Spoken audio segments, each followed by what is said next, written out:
નમસ્કાર દર્શક મિત્રો, HCG કેન્સર સેન્ટરની સ્પેશિયલ રજૂઆતમાં હું પીનલ આપ સૌનું સ્વાગત કરું છું. આજે ખાસ વાત કરવાની છે કેન્સરની સારવારમાં રેડિયોથેરાપીનો જે મહત્વ છે તેને લઈને આપણે ચર્ચા કરવા જઈ રહ્યા છે.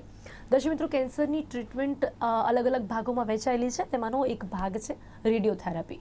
એ ક્યારે આપવામાં આવે છે અને સાથે જ રેડિયોથેરાપી આપવી કેટલી જરૂરી હોય છે, કેટલા સમય સુધી આપવામાં આવે છે, ક્યારે તે સજેસ્ટ કરવામાં આવે છે અને સાથે જ રેડિયોથેરાપી આપ્યા પછી જે કેન્સર છે તે મટતું હોય છે અને સાથે જ કેન્સરની આ ટ્રીટમેન્ટમાં, કેન્સરની આ બીમારીમાં રેડિયોથેરાપી કેટલી જરૂરી છે, એવા ઘણા બધા સવાલો આપને થતા હોય છે. ત્યારે એ સવાલોના જવાબ આજે આપણે આ કાર્યક્રમમાં આપીશું ને જેની માટે મારી સાથે અહીંયા જોડાઈ ગયા છે ડૉક્ટર કિંજલ જાની, જેઓ ડાયરેક્ટર એન્ડ HOD છે રેડિયેશન ઓન્કોલોજી ડિપાર્ટમેન્ટના. તેમની સાથે જોડાઈ ગયા છે ડૉક્ટર મૈત્રી ગાંધી, જેઓ કન્સલ્ટન્ટ રેડિયેશન ઓન્કોલોજિસ્ટ છે HCG કેન્સર સેન્ટરમાંથી. આ બંનેનું સ્વાગત છે. Welcome to the show.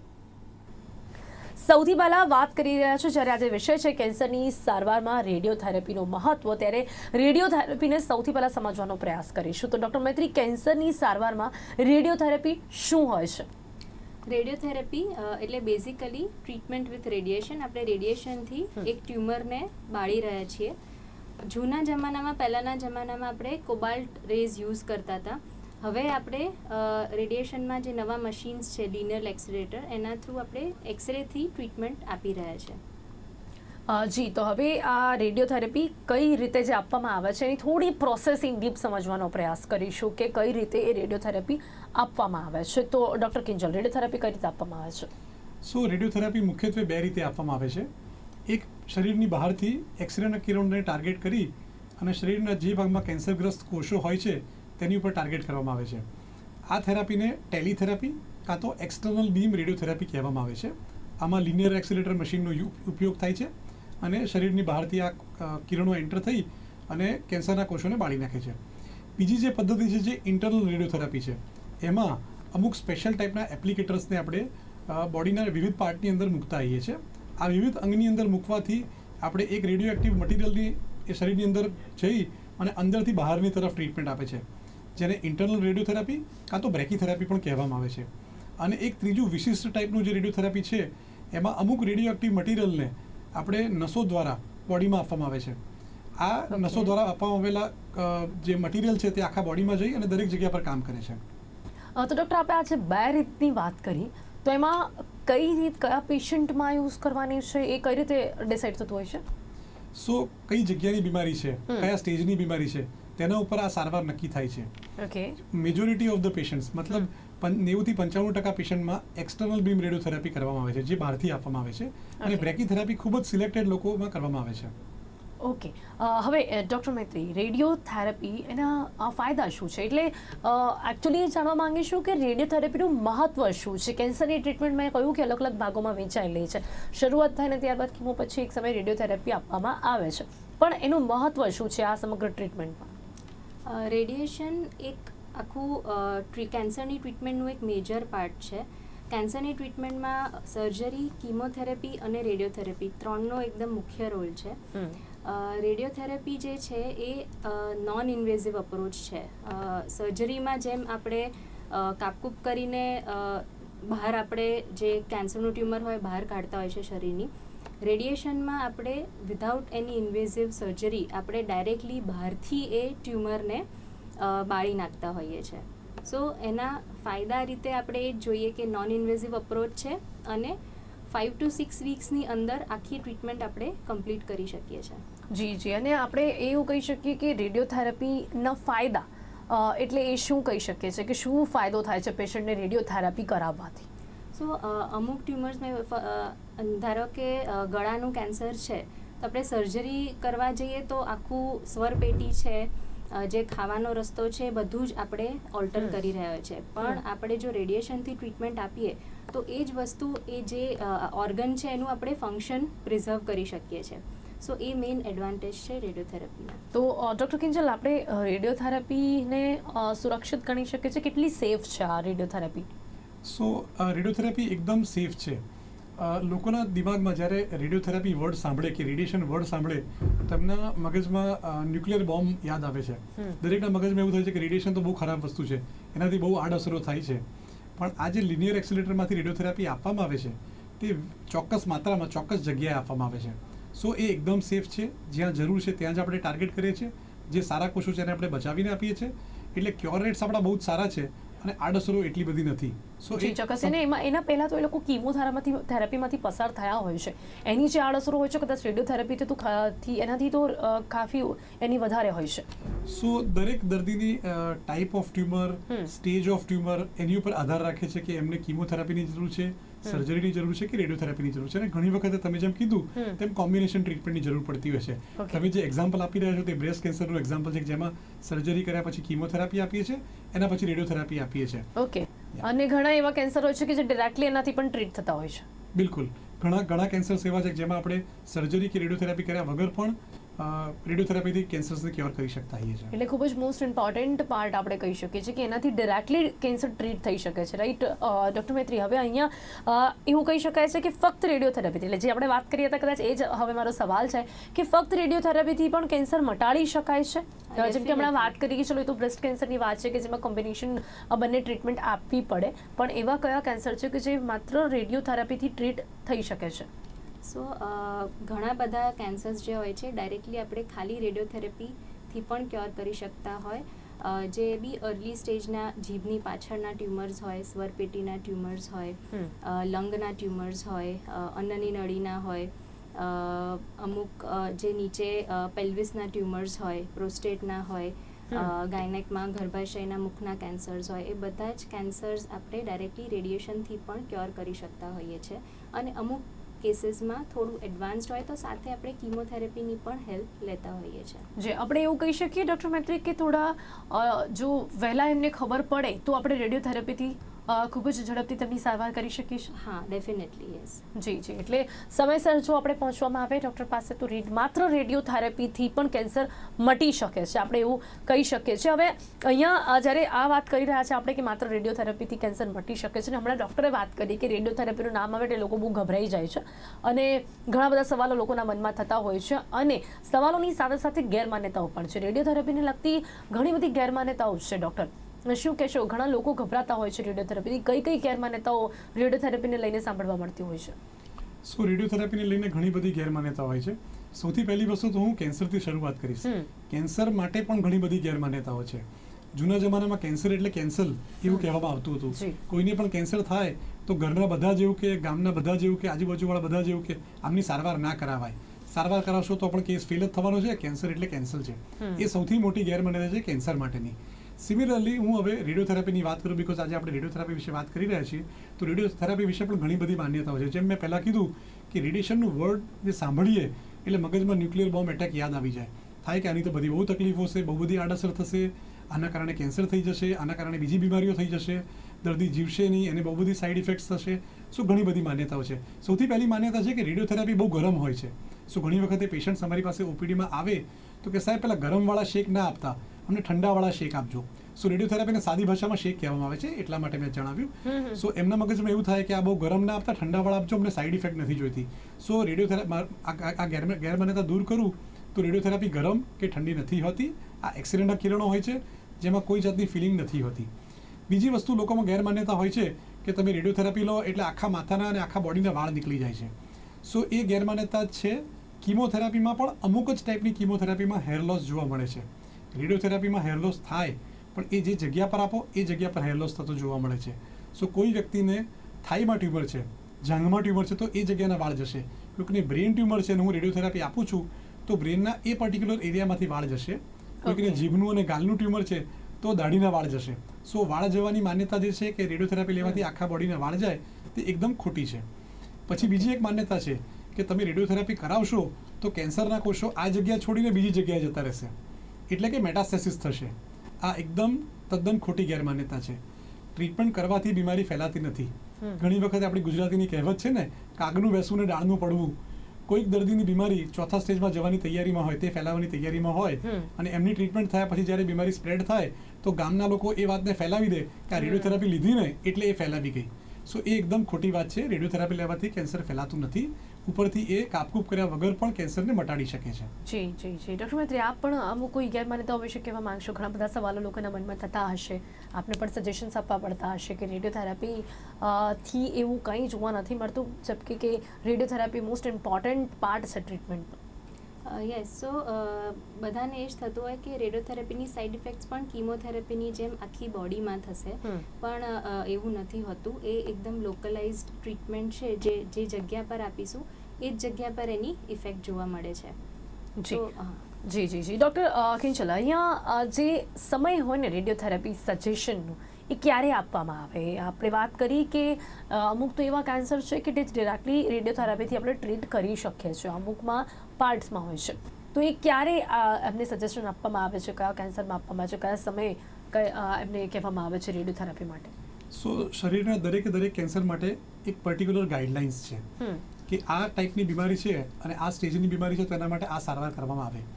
ઘણી વખતે એવું થાય છે કે આપણી પાસે બે ઓપ્શન હોય કે શરૂઆતની એકદમ અર્લી બીમારી હોય તો સર્જરીનો પણ ઓપ્શન હોય અને રેડિયોથેરાપીનો પણ ઓપ્શન હોય. ત્યારે અમે પેશન્ટ સાથે ડિસ્કસ કરીએ કે આ ટ્રીટમેન્ટ કરવાથી આ ફાયદો છે ને આ ગેરફાયદો છે, ને આ ટ્રીટમેન્ટથી આ ફાયદો ને આ ગેરફાયદો છે. પછી અમે નક્કી કરીએ કે એમના માટે શું સારું છે. ઘણા દર્દીમાં એટલે બીજી એક ગેરમાન્યતા આ કહેતા પહેલાં હું તમને કહી દઉં કે લોકોને એવું લાગે છે કે સર્જરી ના થાય તો કેન્સર મટી ના શકે, જે એકદમ ખોટી છે. સર્જરી વગર પણ કેન્સર મટે છે અને ડૉક્ટર મૈત્રીએ ઘણા બધા એક્ઝામ્પલ્સ આપણને કીધા હતા એ પ્રમાણે એ બધી જગ્યા પર આપણે ખાલી રેડિયોથેરાપીથી ક્યોર કરીએ છીએ. સો આવા ટાઈપના ટ્યુમર્સ કે જ્યાં આપણે ખાલી રેડિયોથેરાપીથી ક્યોર કરીએ છીએ, એમાં સ્ટેજ ઉપર મુખ્યત્વે ડિપેન્ડ કરે છે કે આપણે કેટલા સિટિંગ્સ એમને આપવા પડે અને કયા ટાઈપનું ટ્યુમર છે. જી, એટલે સ્ટેજ પર આપણે કહી શકીએ છીએ કે ડિસાઇડ થાય છે. ડૉક્ટર મૈત્રી, કયા પ્રકારના કેન્સરની સારવાર થઈ શકે છે રેડિયોથેરાપીથી? એકવાર આપણે દર્શક મિત્રોને એટલા માટે કહેવા માંગીશું કે જે ઘણા બધા સવાલો લોકોના મનમાં થાય છે કે એક તો સર્જરી કરાવવી જરૂરી જ હોય છે, જે લોકોને લાગતું હોય, અને કયા એવા કેન્સર હોય જેમાં અર્લી સ્ટેજ પર જો ડૉક્ટર સુધી પહોંચે તો માત્ર રેડિયોથેરાપીથી જ તેની ટ્રીટમેન્ટ થઈ શકે છે. જેમ મેં પહેલાં પણ આ સવાલનો જવાબ આપ્યો કે આપણે કોઈ પણ અર્લી સ્ટેજમાં આવશે આપણે ડાયરેક્ટલી રેડિયોથેરાપીથી કરી શકશું એની ટ્રીટમેન્ટ.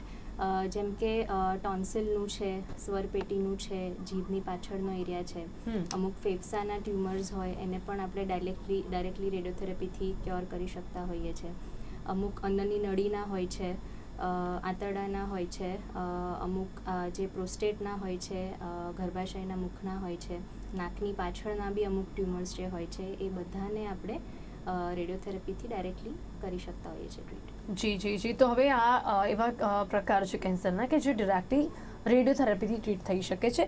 હવે રેડિયોથેરાપી જ્યારે થઈ રહી હોય ડૉક્ટર કિંજલ, ત્યારે જે તે પેશન્ટ હોય એ નોર્મલી એનું રૂટીન કરી શકે છે, કામકાજ પર જઈ શકે છે જ્યારે રેડિયોથેરાપી આપવામાં આવી રહી છે ત્યારે? બિલકુલ. જ્યારે રેડિયોથેરાપી ચાલતી હોય છે ત્યારે દર્દી પોતાની દરેક દૈનિક પ્રવૃત્તિ કરી શકતા હોય છે. આપણા ત્યાં એક ખોટી માન્યતા એવી છે કે તમે બીમાર છો, તમે ઘરે સૂઈ જાઓ, તમે આરામ કરો, તમારે આરામની સખત જરૂર છે, તમે આ ખાઓ, તમે પેલું ખાઓ. એ પેમ્પરિંગની જરૂર નથી હોતી. કેન્સરના દર્દી આપણી જેમ જ નોર્મલ દર્દી છે, એ લોકો પોતાની દરેક પ્રવૃત્તિ કરી શકતા હોય છે. હું તમને અમેરિકાનું એક્ઝામ્પલ આપું તો ત્યાં જ્યારે દર્દીને કીમોથેરાપી કે રેડિયોથેરાપી ચાલતી હોય છે ત્યારે દર્દી પોતાનું સંપૂર્ણપણે એક્ટિવ હોય છે, પોતાની જોબ ચાલુ રાખે છે, એની ટ્રીટમેન્ટ પતાવી એની જોબ કન્ટિન્યુ કરે છે. જ્યારે આપણા ત્યાં લોકોને ઘરે સુવાડી દેવામાં આવે છે કે તમે સૂઈ જાઓ, તમે બીમાર છો. પણ આ માન્યતા હું દૂર કરીશ કે તમે રેડિયોથેરાપી દરમિયાન એક્ટિવ રહી શકો છો, દરરોજનું એક્ટિવ રીતે કામ કરી શકો છો, મોર્નિંગ વોક પર જઈ શકો છો, ગાર્ડનમાં ફરવા જઈ શકો છો, રેસ્ટોરન્ટમાં જમવા જઈ શકો છો. ઘણા લોકોને ડૉક્ટર એવું પણ લાગતું હોય કે રેડિયોથેરાપી ડ્યુરેશનમાં એ લોકોને કોઈ વીકનેસ લાગશે, બહાર જશે તો કદાચ ચક્કર આવી જશે, એવા પણ ઘણા સવાલો લોકોના મનમાં થતા હોય છે. સો એ ડિપેન્ડ કરે છે કઈ જગ્યાની ટ્રીટમેન્ટ કરીએ છીએ. લાઈક મોઢાના અને ગળાના કેન્સરની ટ્રીટમેન્ટ જ્યારે રેડિયોથેરાપીથી કરવામાં આવે ત્યારે એની અમુક આડઅસર એવી હોય છે કે જેના કારણે થોડી વીકનેસ બની શકે, દર્દીને ઇન્ફેક્શન લાગવાની શક્યતા હોય. ત્યારે ડૉક્ટર જ દર્દીને જણાવે છે કે તમારે આ પ્રવૃત્તિઓ પર નિયંત્રણની જરૂર છે. અધરવાઇઝ બ્રેસ્ટ કેન્સરના દર્દી હોય જેની રેડિયોથેરાપી ચાલતી હોય એમના પર કોઈ રિસ્ટ્રિક્શન નથી હોતા. એ કમ્પ્લીટલી પોતાનું કામ કરી શકે છે, બધી જગ્યાએ જઈ શકે છે, નોર્મલ એક્ટિવિટી બધી જ કરી શકતા હોય છે. તો એટલે ડૉક્ટર મૈત્રી, હોસ્પિટલમાં દાખલ થવાની પણ જરૂર નથી એવું કહી શકાય છે? ડેફિનેટલી હોસ્પિટલમાં એડમિશનની જરૂર નથી, કારણ કે ઓપીડી પ્રોસિજર તરીકે જ અમે પેશન્ટને બોલાવતા હોઈએ છીએ. 5 મિનિટની ટ્રીટમેન્ટ હોય, 2 થી 3 મિનિટનો ટ્રીટમેન્ટનો એકચ્યુઅલ ટાઈમ હોય, એટલામાં જ એમની ટ્રીટમેન્ટ પતી જતી હોય છે. તો બાકીનો દિવસ જે એમની પાસે ફ્રી હોય એ એમની રૂટીન એક્ટિવિટીઝ જેમ ડૉક્ટર કિંજલે કહ્યું એ બધું જ કરી શકે છે, બધી જ ફ્રીડમ હોય છે. અમુક પેશન્ટ્સને જેમને જરૂર હોય છે, જેમની during the end of the treatment રેડિયેશનમાં અમુક જ્યારે વધારે સાઇડ ઇફેક્ટ્સ હોય ત્યારે અમે એડવાઇસ કરતા હોઈએ છીએ અમુક પેશન્ટ્સને જો જરૂર પડે તો કોઈ વધારે કોમ્પ્લિકેશન્સ થાય તો. અને અમુક પેશન્ટ્સ જેની 4th સ્ટેજમાં એન્ડ સ્ટેજમાં ટ્રીટમેન્ટ ચાલી રહી હોય જેને અમે ખાલી સિમ્ટમ્સને કંટ્રોલ કરવા માટે, પેઇનને કંટ્રોલ કરવા માટે અમે ટ્રીટમેન્ટ આપતા હોઈએ છીએ, જેમના માટે અવર જવર એટલી પોસિબલ રોજની નથી હોતી, એવા પેશન્ટ્સને અમે એડમિટ કરતા હોઈએ છીએ. જી. તો એવું કહી શકીએ કે ડૉક્ટર મૈત્રી ખૂબ જ ઓછા સમયની આ ટ્રીટમેન્ટ હોય છે. નોર્મલી પેશન્ટ નોર્મલ આવે છે, ટ્રીટમેન્ટ પછી પણ નોર્મલ જ ઘરે જાય છે. Exactly. આપણે એવું કંઈ જ વિચારવાની જરૂર નથી કે આપણે ઘણી બધી બાબતોનું ધ્યાન રાખવું પડશે. અને એની સાથે જ્યારે રેડિયોથેરાપી માટે આવે છે એ પહેલાં કોઈ સજેશન્સ હોય છે એમને આવતા પહેલાં પણ કંઈક ધ્યાન રાખવાનું હોય છે ડૉક્ટર મૈત્રી? ના, એવા કોઈ સ્ટ્રિક્ટ રેસ્ટ્રિક્શન્સ કે એવું નથી કે તમારે ભૂખ્યા પેટે જ આવવાનું. અમુક પેશન્ટ્સને અમે લોકો જેમ કે પેલ્વિસ એરિયાના ટ્યુમર્સ ટ્રીટ કરતા હોઈએ તો એમના માટે અમુક પ્રોટોકોલ્સ હોય છે જે ફોલો કરવાના હોય છે. અધરવાઇઝ કોઈ સ્ટ્રિક્ટ એવી રીતના ઇન્સ્ટ્રક્શન્સ નથી હોતા. ઓકે, એટલે બિલકુલ નોર્મલી જ વિધાઉટ કોઈ રિસ્ટ્રિક્શન એ લોકોને આવવાનું રહેતું હોય છે. અને આફ્ટર ટ્રીટમેન્ટ એટલે કે રેડિયોથેરાપી પછી પણ એ લોકો સામાન્ય રીતે ઘરે જઈ શકે છે. હવે ડૉક્ટર કિંજલ, અહીંયા જે રેડિયોથેરાપી છે તેમાં આપણે વાત કરી કે બહુ સામાન્ય કંઈક સાઇડ ઇફેક્ટ જોવા મળે છે, એ કયા હોય છે, કેટલા સમય સુધી હોય છે? સો યુઝ્યુઅલી રેડિયોથેરાપીની પણ સાઇડ ઇફેક્ટ હોય છે, જેમ કીમોથેરાપીની સાઇડ ઇફેક્ટ હોય એ રીતે, પણ આ અલગ હોય છે અને કઈ જગ્યા પર તમે ટ્રીટમેન્ટ કરો છો તેના પર આધાર રાખે છે. સો યુઝ્યુઅલી સાઇડ ઇફેક્ટને આપણે બે રીતે ડિવાઈડ કરી શકીએ. એક હોય એક્યુટ સાઇડ ઇફેક્ટ, જે સારવાર દરમિયાન જોવા મળતી હોય છે અને સારવાર પત્યા પછી 1 મહિનામાં એ નોર્મલ થઈ જતી હોય છે. અને અમુક આડઅસરો લાંબા ગાળાની હોય છે, જેને લેટ કોમ્પ્લિકેશન્સ કહેવામાં આવે છે. સો હું એક્યુટ કોમ્પ્લિકેશનની વાત કરું કે જે નજીકના સમયની સારવાર ચાલતી હોય ત્યારે જે સાઇડ ઇફેક્ટ જોવા મળે છે એ જગ્યા પર ડિપેન્ડ કરે છે. ફોર એક્ઝામ્પલ, સપોઝ મોઢાના, જીભના, ગળાના કેન્સરની સારવાર ચાલતી હોય તો તેમને મોઢાનો સ્વાદ જતો રહે છે, ગળામાં ચાંદાની શરૂઆત થાય છે, ખાવાનું ખાતી વખતે દુખે છે, એમની ચામડી કાળી પડી જાય છે, દાઢીના વાળ ખરી જાય છે, કફ થાય છે, અવાજ બેસી જાય છે. આટલી તકલીફો યુઝ્યુઅલી મોઢાના અને ગળાના દર્દીમાં જોવા મળતી હોય છે. જ્યારે એની સામે બ્રેસ્ટ કેન્સરના દર્દીને સારવાર દરમિયાન ખાલી સ્કિનમાં થોડું ટેનિંગ જોવા મળે છે, એના સિવાય એમને કોઈ તકલીફ થતી નથી. અને ત્રીજું જે મોસ્ટ કોમન કેન્સર આપણા ત્યાં છે, જે ગર્ભાશયના મુખનું કેન્સર છે, એની વાત કરું તો ગર્ભાશયના મુખના કેન્સર, સર્વિક્સ, એની ટ્રીટમેન્ટ વખતે દર્દીને ઝાડાનો અનુભવ થાય છે, પેશાબ સંડાસમાં થોડી બળતરા જેવું લાગે છે અને પેટમાં થોડી ગડબડ હોય એવી ફિલિંગ આવે છે. ઓકે. અને જી. એની સાથે આપણે વાત કરીએ ને સ્કિન ટેનિંગની, તો એ પણ આપણે જ્યારે પણ જોઈએ કે રેડિયેશન આપવામાં આવે તો સ્કિન ટેન થઈ જતી હોય છે, કારણ કે કિરણોના કારણે એટલું જે પોર્શન છે એ બ્લેક જોવા મળતું હોય છે. તો એની માટે પછી શું કરી શકાય છે? એ કાયમી રહેતું હોય છે ડૉક્ટર? સો આ જેમ મેં તમને જણાવ્યું કે આ બધી ટેમ્પરરી સાઇડ ઇફેક્ટ્સ છે, અને જ્યારે આ બધી સાઇડ ઇફેક્ટ્સ આવે ત્યારે એના માટે મેડિસિન્સ અવેલેબલ હોય છે, જે દવા આપીને આપણે પેશન્ટ્સને કમ્ફર્ટેબલ રાખીએ છીએ. સો ટેનિંગની વાત કરું, જે ચામડી થોડી કાળી પડે છે, એના માટે ઘણા બધા ડિફરન્ટ ટાઈપ્સના ક્રીમ્સ આવતા હોય છે, અમુક મોઇશ્ચરાઇઝર લોશન્સ આવતા હોય છે અને અમુક જેલ્સ આવતી હોય છે, જેનાથી આપણે એને નોર્મલ કરી શકાય છે. અને યુઝ્યુઅલી ટ્રીટમેન્ટ પત્યા પછી 1 મહિનાથી લઈને 3 મહિનાની અંદર આ એક્યુટ સાઇડ ઇફેક્ટ્સ બધી નોર્મલ થઈ જતી હોય છે. જી, ઓકે. હવે વાત કરીએ ડૉક્ટર મૈત્રી એક્યુટ સાઇડ ઇફેક્ટની, તો વાત કરીએ એના સાથે તમે વાત કરી કે પછીથી પણ અમુક સાઇડ ઇફેક્ટ્સ જોવા મળે છે ડૉક્ટર મૈત્રી, તો પછીથી કઈ સાઇડ ઇફેક્ટ જોવા મળતી હોય છે, જે લેટ કોમ્પ્લિકેશન્સની હમણાં વાત કરી? પાછળથી અમુક પેશન્ટ્સને લોંગ ટર્મમાં, જેને આપણે અન્નની નળીના ટ્યુમરને આપણે રેડિયેશનથી ટ્રીટ કર્યું હોય તો ત્યાં આગળ અમુક વાર એ નળી સાંકડી થઈ જતી હોય છે, તો એ જગ્યાને આપણે રિપીટેડ ડાયલેટેશન કરાવતા રહેવું પડે છે. એ અમુક ઇફેક્ટ્સ જોવા મળે છે. જે લોકલ એરિયા આપણે જ્યાં ટ્રીટ કર્યો હોય, જે ધારો કે ગાલનો એરિયા છે, ત્યાં આગળ થોડું સ્કિન પર થિકનિંગ જોવા મળે છે, એ સ્કિન થોડી જાડી થઈ જાય છે. બીજા કોઈ અમુક જે ગર્ભાશયના ને એવા કેન્સર્સને આપણે ગર્ભાશયના મુખના કેન્સર્સને ટ્રીટ કરતા હોઈએ, કાં તો પ્રોસ્ટેટના કેન્સર્સને ટ્રીટ કરતા હોઈએ, તો અમુક પેશન્ટ્સને લાંબા ગાળે જે સંડાસનો રસ્તો છે કે પેશાબનો રસ્તો છે ત્યાં આગળ થોડો સોજો રહેતો હોય છે. એ અમુક લોંગ ટર્મ આપણને સાઇડ ઇફેક્ટ્સ જોવા મળે છે. જી. હવે ડૉક્ટર મૈત્રી, આનો સક્સેસ રેશિયો કેટલો છે રેડિયોથેરાપીનો? અલગ અલગ ટ્રીટમેન્ટ, અલગ અલગ રીતના જે પણ પેશન્ટ હોય એમને રેડિયોથેરાપી અલગ અલગ સમયે સજેસ્ટ કરવામાં આવે છે, તો આનો સક્સેસ રેશિયો, ક્યોર રેટ કેટલો જોવા મળે છે? જ્યારે કોઈ પણ દર્દી અર્લી સ્ટેજમાં કેન્સર લઈને આવે, સ્ટેજ 1, સ્ટેજ 2ની બીમારી હોય ઇન જનરલ, તો 80થી 90% આપણને ક્યોર રેટ જોવા મળે છે. થર્ડ સ્ટેજમાં જોવા જઈએ તો 65 to 70% ક્યોર રેટ ગણી શકાય. જ્યારે ચોથા સ્ટેજમાં દર્દી આપણી પાસે આવે અને લોકલ બીમારી હોય, લોકલાઇઝડ હોય બીમારી, હજી શરીરમાં ફેલાઈ ના હોય ત્યારે હજી પણ આપણે 40% to 50% એના ક્યોર રેટ્સ આપણે ગણી શકાય.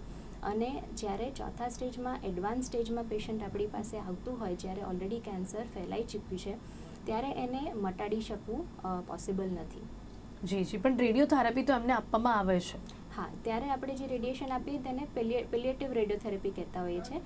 જેમ મેં પહેલાં પણ વાત કરી કે એમના જે દુખાવો છે, સિમ્ટમ્સ છે, એને કંટ્રોલ કરવા માટે આપણે આપતા હોઈએ છીએ. જી. હવે ડૉક્ટર કિંજલ, અહીંયા આપણે ક્યોર રેટ્સની વાત કરી, જે રીતે ડૉક્ટર મૈત્રીએ જણાવ્યું, આપણે રેડિયોથેરાપી જ્યારે સજેસ્ટ કરવામાં આવે તો કેટલા સમય સુધી એમને રેડિયોથેરાપી લેવા માટે આપવાનું છે, એટલે કેટલી રેડિયોથેરાપી એમને આપવાની છે, એ કઈ રીતે ડિસાઇડ થતું હોય છે? સો એ છે ને, રેડિયોથેરાપીના ડૉક્ટર ડિસાઇડ કરતા હોય છે કેટલો ડોઝની જરૂર છે, કેટલા દિવસ માટે જરૂર છે, કઈ જગ્યાની બીમારી છે ને કયા સ્ટેજની બીમારી છે તેના પર એ આધાર રાખે છે. સો અગેન હું મોઢા ગળાની વાત કરું તો યુઝ્યુઅલી 6 થી 7 વીક સુધીની ટ્રીટમેન્ટ હોય છે. બ્રેસ્ટની વાત કરીએ તો 3 થી 4 વીક સુધીની ટ્રીટમેન્ટ હોય છે. ગર્ભાશયના મુખની વાત કરીએ તો 1.5 મહિનાથી લઈને 2 મહિના સુધી ટ્રીટમેન્ટ ચાલે છે. અને પ્રોસ્ટેટની વાત કરીએ તો 5 થી 8 વીક સુધીની ટ્રીટમેન્ટ હોય છે. સો આ જે વીકની વાત કરી એમાં સોમથી શુક્રવાર સુધી અમે રેડિયોથેરાપી આપીએ છીએ અને શનિ રવિ રજા હોય છે. સો જ્યારે હું 6 વીકની વાત કરું તેનો મતલબ કે દર્દીને 30 થી 35 રેડિયેશન લેવાની જરૂર પડે છે. ઓકે. અને દરરોજ એમને 5 થી 10 મિનિટ માટે ટ્રીટમેન્ટ લેવા આવવાનું હોય છે. ઓકે, એટલે ટ્રીટમેન્ટ 5 થી 10 મિનિટ માટેની જ હોય છે, પણ ડિપેન્ડ્સ ઓન કે જે પેશન્ટ છે તેને કયા ભાગનું કેન્સર છે અને એને કેટલા રેડિયેશનની જરૂર છે, એ ડૉક્ટર્સ તેમને સજેસ્ટ કરતા હોય છે. ડૉક્ટર મૈત્રી, હવે અહીંયા અત્યારે કોઈ ન્યૂ ટેકનોલોજી છે જે ન્યૂ ટેકનોલોજીથી અત્યારે કેન્સર ટ્રીટ કરવામાં આવતું હોય, એટલે કે રેડિયોથેરાપીને લગતી આપણે કોઈ ન્યૂ ટેકનોલોજી અત્યારે જોઈ રહ્યા છે? જેમ સર્જરીમાં હવે રોબોટિક સર્જરી આવી ગઈ છે, એવી રીતના રેડિયોથેરાપીમાં પણ ઘણા બધા ટેકનોલોજીકલી એડવાન્સ્ડ બધા ઇક્વિપમેન્ટ્સ ને ઇન્સ્ટ્રુમેન્ટ્સ આવી ગયા છે. જેમ કે રોબોટિક મશીન આપણે કહી શકીએ, સાયબર નાઇફ કરીને રોબોટિક મશીન છે. પ્રોટોન કરીને નવું મશીન આવ્યું છે જે એકદમ ટાર્ગેટ, જે ટ્યુમરનો જે ટાર્ગેટ એરિયા છે એટલા જ એરિયાને ફોકસ કરીને એને જ ખાલી રેડિયેશનથી ટાર્ગેટ કરે છે અને બીજા બધા નોર્મલ ઓર્ગન્સ સ્પેર કરી શકાય છે. ટોમોથેરેપીનું નવું મશીન છે, એ પણ એક લેટેસ્ટ એડવાન્સમેન્ટ છે. એમાં પણ આપણે વધારે એક્યુરેસી ને પ્રિસિઝન સાથે ટ્રીટમેન્ટ આપી શકાય છે. જી, તો ડૉક્ટર કિંજલ, અને આ જે ન્યૂ ટેકનોલોજી છે એ HCG કેન્સરમાં સેન્ટરમાં અવેલેબલ છે કે કેમ? સો નવી ટેકનોલોજીની જે વાત કરું, આપણે આગળના પ્રશ્નમાં લેટ કોમ્પ્લિકેશનની વાત ચાલતી હતી. સો આ નવા મશીનથી એડવાન્ટેજ શું છે, નવી ટેકનોલોજીથી એડવાન્ટેજ શું છે? સો એક્યુટ અને લેટ બંને સાઇડ ઇફેક્ટને આપણે ઓછી કરી શકીએ છીએ. સો નવા જેટલા પણ એડવાન્સમેન્ટ ડૉક્ટર મૈત્રીએ જણાવ્યા એના કારણે લેટ કોમ્પ્લિકેશન્સ ખાસા ઓછા થઈ જાય છે. જેમ તેમણે જણાવ્યું કે પેલ્વિસમાં જ્યારે ટ્રીટમેન્ટ કરીએ તો પેશાબની સંડાસની જગ્યા પર સોજો રહેતો હોય છે, તો સાયબર નાઇફ, પ્રોટોન થેરાપી ઓર ટોમોથેરાપી નામની ટેકનિક કરવાથી આ બધું થવાની શક્યતા ઘણી ઓછી થઈ જાય છે.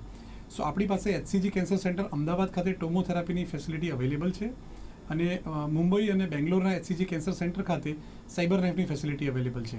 જી, અને એ ન્યૂ ટેકનોલોજી કોઈ પણ કેન્સર પ્રકારના કેન્સરમાં ઉપયોગ કરી શકાય છે? બિલકુલ કરી શકાય છે. અગેન એ ડિપેન્ડ કરે છે કયા સ્ટેજની બીમારી છે અને કઈ જગ્યાની બીમારી છે, પણ ટોમોથેરાપી એક એવી પદ્ધતિ છે જે દરેક ટાઈપના કેન્સર માટે યુઝફુલ થઈ શકે છે કોઈ પણ સ્ટેજમાં. જી, ચોક્કસથી. તો ડૉક્ટર મૈત્રી, આપણે અહીંયા શો દરમિયાન રેડિયોથેરાપીનું જે મહત્વ છે તે સમજાવવાનો પ્રયાસ કર્યો છે. તો એટ ધી એન્ડ આપ તમામ દર્શક મિત્રોને રેડિયોથેરાપીને લઈને જે ગેરમાન્યતાઓ વિશે આપણે વાત કરી છે, તે ગેરમાન્યતાઓ ન રાખીને સમયસર ડૉક્ટર પાસે જઈને ટ્રીટમેન્ટ કરાવે તો એ કેન્સરમાંથી, આ બીમારીમાંથી છુટકારો મેળવી શકે છે. શું મેસેજ આપવા માંગશો? મારો મેસેજ એ જ રહેશે કે જ્યારે પણ કેન્સર ડિટેક્ટ થાય, કાં તો તમને લાગતું હોય કે કેન્સરની બીમારી હોઈ શકે, ત્યારે ચોક્કસથી તમારે ડૉક્ટરને જઈને કન્સલ્ટ કરવું જોઈએ. એના ટ્રીટમેન્ટના ઓપ્શન્સ તમારે ડિસ્કસ કરવા જોઈએ અને ગભરાઈને ઘરે ના બેસી રહેવું જોઈએ, કારણ કે એ એક પોઈન્ટ પર આગળ વધવાનું જ છે. કેન્સર છે એ રોકાવાનું નથી. જેટલી જલ્દી તમે એનું ડિટેક્શન કરશો, જેટલી જલ્દી એ પકડાશે, એટલી ઇઝી એની ટ્રીટમેન્ટ રહેશે અને એટલું સારી રીતે તમે એને ફાઇટ કરી શકશો. જી, ડૉક્ટર કિંજલ, રેડિયોથેરાપી કોઈ મોટો જે હાવ એનો જોવા મળતો હોય છે, એને લઈને આપ શું કહેવા માંગશો અંતમાં? હું પણ પ્રેક્ષક મિત્રોને એ જ જણાવવા માંગીશ કે એક તો લોકોને કેન્સરથી બહુ જ અણગમો છે. લોકો પોતાના હૃદયનું ધ્યાન રાખે છે પણ કોઈ કેન્સર માટે અવેર નથી. સો મારી લોકોને એક જ અપીલ છે કે તમે કેન્સર માટે પણ જાગૃત થાઓ. તમારા બોડીમાં કોઈ પણ એવા ચિહ્નો દેખાય કે જે કેન્સર હોઈ શકે છે, તમે નજીકમાં ડૉક્ટરને જઈને કોન્ટેક્ટ કરો જો અર્લી સ્ટેજમાં ડાયગ્નોઝ થશે તો તમે સારી રીતે ક્યોર કરી શકશો. જી, અને જી. જેમ સર્જરીથી ખાલી કેન્સર ક્યોર થાય છે એ માન્યતા ખોટી છે. રેડિયોથેરાપી પણ એટલી જ અગત્યની છે જેટલી સર્જરી અગત્યની છે. જી જી જી જી ચોક્કસથી. તો સમય અહીંયા સમાપ્ત થાય છે. ડૉક્ટર મૈત્રી અને સાથે જ ડૉક્ટર કિંજલ, આ બંને મારી સાથે જોડાયા અને સાથે જ આ વિષય પર લોકોને યોગ્ય માર્ગદર્શન આપ્યું તે બદલ આ બંનેનો ખૂબ ખૂબ ધન્યવાદ. Thank you so much. Thank you. Thank you. તો દર્શક મિત્રો, કરંટ ટોપિક આજ ખાસ કરીને આ કાર્યક્રમમાં આપણે વાત કરી છે કે જે ખાસ કેન્સરમાં રેડિયોથેરાપીનું જે મહત્ત્વ અહીંયા જોવા મળી રહ્યો છે અને રેડિયોથેરાપી એ કેટલી જરૂરી છે અને જે હાવ રેડિયોથેરાપીને અહીંયા જોવા મળતો હોય છે તેનાથી બિલકુલ પણ ડરવાની જરૂરિયાત નથી. આ કેટલી સરળતાથી આ ટ્રીટમેન્ટ થતી હોય છે અને આ ટ્રીટમેન્ટમાંથી આપ કોઈપણ પ્રકારના કેન્સરમાંથી કઈ રીતે બહાર આવી શકો છો એ આપને સમજાવવાનો અહીંયા પ્રયાસ કર્યો છે. અત્યારે આ કાર્યક્રમમાં બસ આટલું જ. ફરીથી મળીશું નવા વિષયની સાથે. ત્યાં સુધી રજા આપશો. નમસ્કાર.